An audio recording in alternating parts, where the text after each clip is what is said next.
السلام عليكم حبايبي طلاب الصف الخامس الابتدائي. يلا بينا مع بعض نبدأ درس مواقع بيئات بلدنا. ما تنسوش حبايبي اللايك والشير والاشتراك في القناة. قبل أي حاجة لازم أعرف يعني إيه بيئة. البيئة هي كل ما يحيط بالإنسان يؤثر فيه ويتأثر به. يعني إيه الكلام ده يا ميس؟ يعني المكان اللي احنا عايشين فيه ده البيئة بتاعتنا. يبقى البيئة هي كل ما يحيط بالإنسان يؤثر فيه ويتأثر به. طيب، أنا عندي كام بيئة في مصر؟ أنا عندي 4 بيئات مهمين جدا.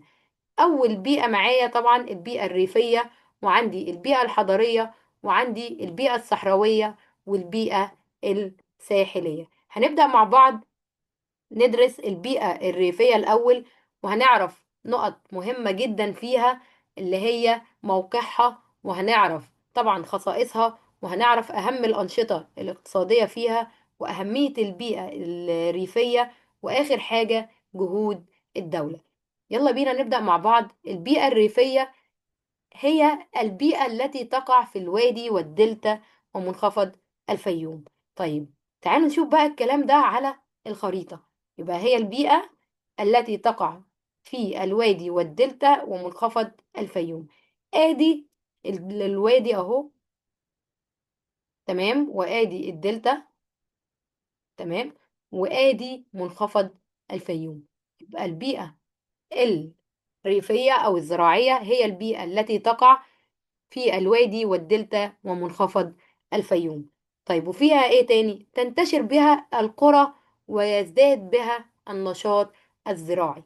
يعني الناس اللي عايشة فيها هتشتغل في الزراعة، وأهم ما يميزها اللي هي بتنتشر فيها القرى. تمام. يبقى البيئة الريفية هي البيئة التي تقع في الوادي والدلتا ومنخفض الفيوم، وتنتشر بها القرى ويزداد بها النشاط الاقتصادي. طب هي ايه خصائص البيئة الزراعية؟ يعني ايه خصائص؟ يعني ايه اللي بيميز البيئة الزراعية؟ اولا تتميز باستواء السطح، يعني السطح بتاعها متساوي. ايه تاني؟ تتوافر بها التربة الخصبة والمياه العذبة. أنا عشان أزرع هبقى محتاجة إيه؟ هبقى محتاجة تربة خصبة ومياه عذبة. طيب، بالنسبة للناس اللي عايشة فيها بيتميزوا بإيه؟ أهم ما يميزهم التعاون. يعني الفلاح علشان يزرع الأرض بتاعته محتاج ناس تساعده في الأرض الزراعية. يبقى أهم ما يميزهم التعاون والتمسك بالعادات والتقاليد. تمام؟ يبقى عرفنا موقعها فين، وعرفنا خصائص البيئة الزراعية. تعالوا بقى نروح لنقطة تانية، أهم الأنشطة الاقتصادية بها. بس قبل أي حاجة لازم أعرف يعني إيه أصلا نشاط اقتصادي. نشاط الاقتصادي هو كل ما يقوم به الإنسان من أعمال ومشروعات. طب ليه؟ علشان يلبي احتياجاته. يبقى النشاط الاقتصادي هو كل ما يقوم به الإنسان من أعمال ومشروعات لتلبية احتياجاته. طيب، تفتكروا يا حبايبي الناس اللي عايشين في البيئة دي هيشتغلوا في ايه؟ برافو، يبقى هيشتغلوا في الزراعة وتربية الحيوانات. بس كده يا ميس؟ لا، في كمان منهم بيشتغل في الصناعات البسيطة. زي ايه يا ميس؟ زي حفظ وتعليب اللي هو الفواكه والخضروات. ايه تاني يا ميس؟ طبعا احنا قلنا هنا تربية الحيوانات. يبقى هو بيربي الحيوانات ليه؟ علشان ياخد منهم ايه؟ اللحوم ومنتجات الألبان. يبقى النشاط الاقتصادي اللي فيها الزراعة وتربية الحيوانات، صناعات بسيطة زي حفظ وتعليب الفواكه والخضروات، كمان إنتاج اللحوم ومنتجات الألبان. طب هل البيئة الريفية دي أو البيئة الزراعية مهمة؟ طبعا، لأنها تعد المصدر الرئيسي للغذاء الأساسي من محاصيل بقى زراعية وخضروات وفواكه ولحوم وألبان. يبقى البيئة الريفية مهمة جدا ليه؟ لأنها تعد المصدر الرئيسي للغذاء الأساسي من محاصيل وزراعة، اللي هي من محاصيل زراعية وخضروات وفواكه ولحوم وألبان. تمام؟ طيب، في بقى آخر جزئية اللي هي جهود الدولة لتطوير البيئة الريفية. الدولة عملت على تطوير البيئة الريفية عن طريق إيه بقى؟ توفير فرص عمل للشباب. إزاي؟ يعني الدولة بدأت تعمل مشاريع زراعية. تمام؟ طيب، ايه تاني؟ زيادة الخدمات اللي هي كالمدارس والمستشفيات. الدولة بدأت عن طريق اللي احنا خدناه قبل كده، اللي هو مبادرة حياة كريمة، بدأت تبني مدارس جديدة ومستشفيات. ايه تاني؟ تطوير مشاريع البنية التحتية. زي ايه يا ميس؟ زي الكهرباء والطرق والصرف الصحي. تمام. يبقى من جهود الدولة في البيئة الريفية، أولا توفير فرص عمل للشباب. ايه تاني؟ زيادة الخدمات كالمدارس والمستشفيات. ايه تاني؟ تطوير مشاريع البنية التحتية زي الكهرباء والطرق والصرف الصحي. تعالوا بقى ناخد حقائق تاريخية في النقطة دي. بيقول لي طبعا من الحقائق التاريخية ان ثورة 23 يوليو اللي هي كانت سنة 1952 قامت بإعادة توزيع الأراضي الزراعية على الفلاحين. يبقى قامت ثورة 23 يوليو عام 1952 بإعادة توزيع اللي هو الأراضي الزراعية على الفلاحين. طيب ليه؟ لتحسين أوضاعهم. تمام؟ لو جالي سؤال في الجزئية دي، ما النتائج المترتبة على اللي هو إعادة توزيع الأراضي الزراعية في ثورة 23 يوليو على الفلاحين؟ إيه اللي حصل؟ تم تحسين أوضاع الفلاحين. تمام؟ يبقى تعالوا نلم مع بعض النقط المهمة اللي اتكلمنا عليها في البيئة الزراعية أو الريفية. عرفنا الموقع بتاعها، عرفنا الخصائص بتاعتها، عرفنا كمان اللي هي أهم الأنشطة الاقتصادية، وعرفنا أهمية البيئة الزراعية، وآخر حاجة عرفناها اللي هي طبعا اللي هي جهود الدولة. تعالوا نروح لتاني بيئة معانا اللي هي البيئة الحضرية. البيئة الحضرية هي البيئة التي شيدها. يعني ايه شيدها يا ميس؟ يعني بناها الإنسان. تشمل ايه؟ المدن والمناطق العمرانية. والبيئة دي يا ولاد بتتأثر بالتغيرات التكنولوجية والاجتماعية. يبقى نرجع تاني، البيئة الحضرية هي البيئة التي شيدها الإنسان وتشمل المدن والمناطق العمرانية، وتتأثر بالتغيرات التكنولوجية والاجتماعية. طب أنا عندي في مصر 4 محافظات حضرية تماما، يعني محافظات حضرية بالكامل. ايه هما؟ انا عندي القاهرة، وعندي اسكندرية، وعندي بورسعيد، والسويس. تعالوا بقى نروح لتاني نقطة في البيئة الحضرية، الخصائص بتاعتها. يعني ايه؟ يعني مميزات البيئة الحضرية دي بتتميز بايه؟ اول حاجة بتتميز بالتخطيط العمراني، يعني بتبقى عبارة عن تجمعات سكنية منظمة. ايه تاني؟ جودة البنية التحتية، يعني بيبقى فيها شبكة صرف صحي وشبكة كهرباء وشبكة مية، بتبقى كويسة جدا. ايه تاني؟ تنوع وسائل النقل والمواصلات، بيبقى فيه تنوع في وسائل النقل والمواصلات فيها. تمام. يبقى من خصائص البيئة الحضرية التخطيط العمراني، جودة البنية التحتية، تنوع وسائل النقل والمواصلات. طيب ايه هي اهم الأنشطة الاقتصادية؟ يعني الناس اللي عايشة فيها هيشتغلوا في ايه؟ هيشتغلوا في الصناعات الخفيفة. زي ايه يا ميس؟ زي الأغذية. صناعات تحويلية زي صناعة الحديد والصلب. تجارة، يا إما بيشتغلوا في الأنشطة الخدمية زي التعليم والصحة والبنوك والسياحة والنقل والمواصلات. يبقى أهم الأنشطة اللي موجودة في البيئة الحضرية عندي 4: صناعات خفيفة زي الأغذية، صناعات تحويلية زي الحديد والصلب، تجارة أو أنشطة خدمية زي التعليم والصحة والبنوك والسياحة والنقل والمواصلات. الصناعات التحويلية يا ولاد يعني اللي هي تحويل المادة الخام إلى منتجات. تمام. طيب تعالوا بقى نروح لجهود الدولة لتطوير البيئة الحضرية. الدولة قامت بإنشاء مدن جديدة وتطوير البنية التحتية. في مدن جديدة الدولة عملتها. تمام. وطورت البنية التحتية بالمدن المختلفة. ايه تاني يا ميس؟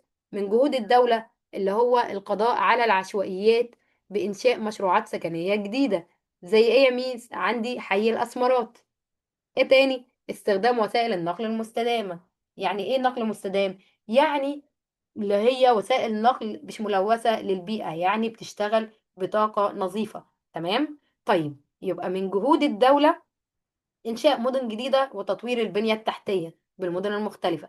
ايه تاني؟ القضاء على العشوائيات بإنشاء مشروعات سكنية جديدة. زي ايه؟ زي حي الاسمرات. ايه تاني؟ استخدام وسائل النقل المستدامة. تمام. لو جالي سؤال في الجزئية دي، لو قال لي دلل قامت الدولة بالقضاء على العشوائيات. الدليل اللي هو إنشاء مشروعات سكنية جديدة زي حي الأسمرات. طيب تعالوا بقى نرجع بالتاريخ لورا، اللي في معلومة تاريخية بتقولي إن أول نموذج لمدينة حضارية في تاريخ مصر بناها الملك مينا، اللي هي إيه يا حبايبي؟ مدينة منف أو من نيفر اللي احنا خدناها في الترم الأول، اللي هي بناها الملك مينا سنة 3200 قبل الميلاد، واتخذها عاصمة للبلاد. المدينة دي كانت أول نموذج لمدينة حضارية في التاريخ اللي هو المصري القديم، أو في تاريخ مصر القديمة. تمام؟ طيب تعالوا بقى نروح لتالت بيئة معانا، اللي هي البيئة الصحراوية. هنعرف البيئة الصحراوية دي موقعها فين بالظبط. البيئة الصحراوية دي عبارة عن اللي هي بيئة توجد بمساحات واسعة من الرمال والجبال. تعالوا نشوف الكلام ده على الخريطة. ادي الخريطة معايا اهي، او مثلا لو جينا للخريطة اللي موجودة في البيئة الصحراوية اهي، يبقى هي عبارة عن مساحات واسعة من الايه، من الرمال وكمان الجبال. طب هي موجودة فين؟ انا عندي البيئة الصحراوية دي موجودة في الصحراء الشرقية، تمام، كل دي بيئة صحراوية. وعندي في الصحراء الغربية، تمام، بصوا مساحات واسعة، يعني مساحة كبيرة جدا تعتبر معظم أراضي مصر. تمام. وعندي فين تاني يا ميس؟ عندي شبه جزيرة سيناء. يبقى البيئة الصحراوية موجودة بمساحات واسعة، تمام، وهي عبارة عن مساحات واسعة من الرمال والجبال. تمام. وتتميز بإيه؟ تتميز بندرة الأمطار، مفيش أمطار، وارتفاع درجات الحرارة، درجة الحرارة فيها بتبقى عالية جدا. وايه تاني؟ قلة عدد السكان. طالما ما فيش مية مش هيبقى فيه عندي سكان. يبقى البيئة الصحراوية توجد بمساحات واسعة من الرمال والجبال، وتتميز بندرة الأمطار وارتفاع درجة الحرارة وقلة عدد السكان. طب تعالوا بقى نروح لخصائص البيئة الصحراوية، يعني أهم ما يميز البيئة الصحراوية. يعني هي بتتميز بإيه؟ أولا بتتميز اللي هي طبعا بالتفاوت الكبير في درجات الحرارة، وزي ما احنا قلنا دي من أكبر البيئات في مصر من حيث المساحة. تمام. تفاوت الكبير في درجات الحرارة ما بين الصيف والشتاء. يعني ايه الكلام ده يا ميس؟ يعني تتميز الصحاري المصرية أو البيئة الصحراوية بارتفاع شديد في درجة الحرارة في الصيف. طب بالنسبة للشتاء بيبقى في عندنا انخفاض شديد في درجات الحرارة، يعني الجو بيبقى برد جدا. يبقى أنا عندي تفاوت ما بين درجات الحرارة في الصيف والشتاء. إيه تاني؟ تتميز بكمان تاني حاجة اللي هي طبعا بيبقى فيه كمان اللي هو بيبقى فيه قلة النبات الطبيعي بسبب الجفاف. يعني طالما ما فيش أمطار بتسقط في الصحراء اللي هي الصحاري المصرية مثلا، فهيبقى في عندي طبعا قلة أو ندرة في النبات الطبيعي بسبب الجفاف. تعالوا بقى نروح لأهم الأنشطة الاقتصادية اللي موجودة في البيئة الصحراوية. البيئة الصحراوية فيها 3 أنشطة مهمين جدا، أنشطة اقتصادية مهمين جدا. عندي تعدين، وعندي رعي وزراعة. بيبقى فيها تعدين ورعي وزراعة. أهم ما يميز البيئة الصحراوية بالنسبة للنشاط الاقتصادي بيبقى عندي تعدين ورعي وزراعة. يبقى التعدين يعني ايه؟ تعدين اللي هو استخراج المعادن ومصادر الطاقة من باطن الأرض. طيب الرعي لأنها بيئة صحراوية. طب الزراعة؟ الزراعة فين يا ميس؟ الزراعة بتبقى طبعا موجودة في الصحراء الغربية دي، تحديدا في منطقة الواحات بسبب المياه الجوفية. لو جالي سؤال في الحتة دي وقال لي بما تفسر قيام الزراعة في البيئة الصحراوية، يبقى بسبب ايه؟ بسبب وجود المياه الجوفية في منطقة الواحات المصرية. تمام. طيب تعالوا بقى ايه تاني كمان اللي هو ايه تاني اللي ناخده بقى في البيئة اللي هي الصحراوية. هناخد أهمية البيئة الصحراوية. ايه ده يا ميس؟ هي البيئة الصحراوية مهمة؟ اه طبعا مهمة جدا، لأنها مصدر أساسي للعديد من المعادن ومصادر الطاقة. زي ما درسنا يا حبايبي في الترم الأول إن أماكن استخراج المعادن ومصادر الطاقة كنا أخدنا قبل كده ان في الصحراء الغربية بنستخرج الحديد من منطقة الواحات البحرية، واخدنا كمان استخراج الفوسفات. وفي بالنسبة لي الصحراء الشرقية كنا بنطلع منها المعادن، زي معدن اللي هو النحاس، وكنا بنطلع معدن الذهب كمان، وكنا بنطلع مصادر الطاقة زي فحم والبترول والغاز الطبيعي. يبقى ال أهمية البيئة الصحراوية تعد مصدر أساسي للعديد من المعادن ومصادر الطاقة. إيه تاني؟ يوجد بها بعض المحاصيل المميزة زي الزيتون والنخيل. طب هما بيتزرعوا فين دول يا ميس؟ بيتزرعوا في منطقة الواحات، وتحديدا واحد سيوة. واحد سيوة مشهورة جدا بزراعة الزيتون والنخيل. تمام. وبرضو في سينا، سينا مشهورة برضو بزراعة اللي هو النخيل برضو والزيتون. تمام. طيب، بيئة مناسبة للنشاط السياحي زي ايه؟ زي سياحة السفاري اللي هي موجودة عندنا في البيئة الصحراوية، وكمان السياحة البيئية. تمام. يبقى من أهمية البيئة الصحراوية تعد مصدر أساسي للعديد من المعادن ومصادر الطاقة. يوجد بها المحاصيل المميزة زي الزيتون والنخيل. بيئة مناسبة للنشاط السياحي وخاصة سياحة السفاري. طيب، ايه بقى جهود الدولة لتطوير البيئة الصحراوية؟ الدولة من أهم الجهود التي قامت بها الدولة في البيئة الصحراوية، أولا إدارة الموارد المائية بالمناطق الصحراوية. طب هو في موارد مائية في المناطق الصحراوية؟ أيوة طبعا، في مياه جوفية.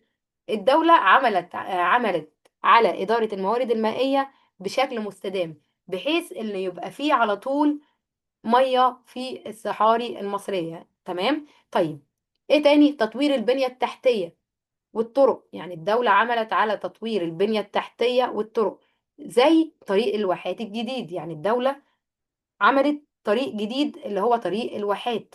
تمام. طيب، من أحد أهداف رؤية مصر اللي هي 2030، رؤية مصر المستقبلية اللي درسناها قبل كده، أحد الأهداف بتاعتها اللي هي طبعا تحويل البيئة الصحراوية إلى مناطق منتجة. يعني البيئة الصحراوية تبقى بيئة منتجة. ليه؟ لتحقيق التنمية المستدامة. تمام؟ يبقى البيئة الصحراوية دي موجودة فين يا حبايبي؟ بتوجد في بمساحات واسعة، اللي هي من الرمال والجبال. موجودة طبعا في الصحراء الشرقية والصحراء الغربية وشبه جزيرة سيناء. تمام. وعرفنا كمان اللي هي بتتميز بندرة الأمطار وارتفاع درجات الحرارة وقلة عدد السكان. وعرفنا الأنشطة اللي موجودة فيها، الأنشطة الاقتصادية المهمة جدا اللي هو التعدين والرعي والزراعة. وعرفنا أهمية البيئة دي، وعرفنا جهود الدولة. تعالوا بقى نروح لآخر بيئة معانا اللي هي البيئة الساحلية. دي بقى عبارة عن إيه؟ مناطق سهلية مستوية. يعني إيه سهلية؟ يعني سهول، عبارة عن سهول ساحلية. طب هي بتبقى فين؟ ممتدة بمحاذاة البحرين الأحمر والمتوسط. يعني إيه بمحاذاة البحر الأحمر والمتوسط؟ يعني ممتدة بطول البحر الأحمر والمتوسط وخليجي العقبة والسويس. تعالوا نشوف الكلام ده على الخريطة. آدي البيئة الساحلية أهي. أهي هي مناطق سهلية. تمام، اللي هي السهول الساحلية. تمام. مناطق سهلية مستوية، تمتد بمحاذاة اللي هو الايه، اللي هو البحرين. يعني بتبقى البحر الأحمر والبحر المتوسط، دي كلها سهول ساحلية. تمام اهي. وكمان وفي خليجي اللي هو السويس، ده خليج السويس وخليج العقبة. كل ده يا ولاد سهول اللي هي البيئة الساحلية. يبقى دي البيئة الساحلية. تمام. عايزة أقول لك معلومة حلوة، إن السهول الساحلية في البحر المتوسط بتبقى متسعة جدا، يعني مساحتها كبيرة. في البحر الأحمر بتبقى ضيقة، تتميز بضيق السهول فيها. ليه؟ بسبب قرب جبال البحر الأحمر. تمام؟ طيب، تعالوا بقى نرجع للبيئة الساحلية تاني. ايه هي بقى مميزات البيئة دي؟ أولا تتميز بالشواطئ الرملية، الشواطئ اللي احنا بنروح نقعد عليها في الصيف. المناظر الطبيعية الخلابة، يعني مناظر البحر بيبقى منظره جميل. كثرة المدن الساحلية والمواني، بيبقى في مدن ساحلية يعني مشهورة جدا. عندي زي مدينة الإسكندرية، عندي دمياط، عندي كفر الشيخ، عندي مدن القناة، وعندي بورسعيد هنا، وعندي كمان هنا في البحر الأحمر عندي الغردقة، وعندي سفاجة والقصير ومرسى علم. دي كلها مدن على البحر الأحمر. يبقى تتميز بكثرة المدن والمواني. أنا عندي مينا اسكندرية، وعندي مينا بورسعيد، مينا دمياط، وعندي فيه مواني هنا في البحر الأحمر. يبقى أهم ما يميز أو من خصائص البيئة الساحلية عندي طبعا اللي هو طبعا عندي الشواطئ الرملية، تتميز بالشواطئ الرملية، مناظر طبيعية خلابة، كثرة المدن الساحلية. طيب ايه هي اهم الانشطة الاقتصادية بيها؟ يعني ايه هي، يعني السكان اللي فيها هيشتغلوا في ايه؟ يبقى عندي أربع أنشطة مهمين جدا: صيد الأسماك، استخراج البترول والغاز الطبيعي. عرفنا قبل كده إن البترول والغاز الطبيعي يستخرج من حقول برية أو بحرية، تمام؟ طيب، سياحة بيئية وترفيهية، عندي تجارة عبر المواني البحرية، تمام؟ يبقى أهم الأنشطة الاقتصادية بها: صيد الأسماك، استخراج البترول والغاز الطبيعي، سياحة بيئية وترفيهية، التجارة عبر المواني البحرية. آخر حاجة في البيئة الساحلية اللي هي جهود الدولة لتطوير البيئة الساحلية. الدولة عملت على حماية الشواطئ من التآكل. يبقى الدولة عملت على حماية الشواطئ من التآكل، باللي هي بدأت. طبعا الدولة بتحط مصدات في الشواطئ علشان تحميها من التآكل. ايه تاني؟ تطوير الخدمات بالمدن الساحلية، بقى في تطور في الخدمات اللي موجودة من المدن الساحلية. ايه تاني؟ انشاء مدن جديدة زي مدينة العلمين اللي هي في الساحل الشمالي، تمام؟ يبقى اتكلمنا على اربع بيئات مهمة جدا، اللي هي البيئة الريفية والبيئة ال طبعا اتكلمنا عن البيئة الريفية والبيئة الحضرية والبيئة والبيئة طبعا واتكلمنا طبعا على البيئة الحضرية والبيئة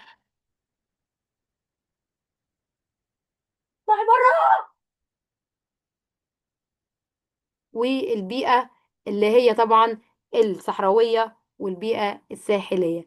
يا رب يا حبايبي تكونوا استفدتوا من الشرح، ويا رب كده إن شاء الله بإذن الله يعني نكون متفوقين. وإن شاء الله بإذن الله في أشوفكم إن شاء الله في الدرس اللي بعده.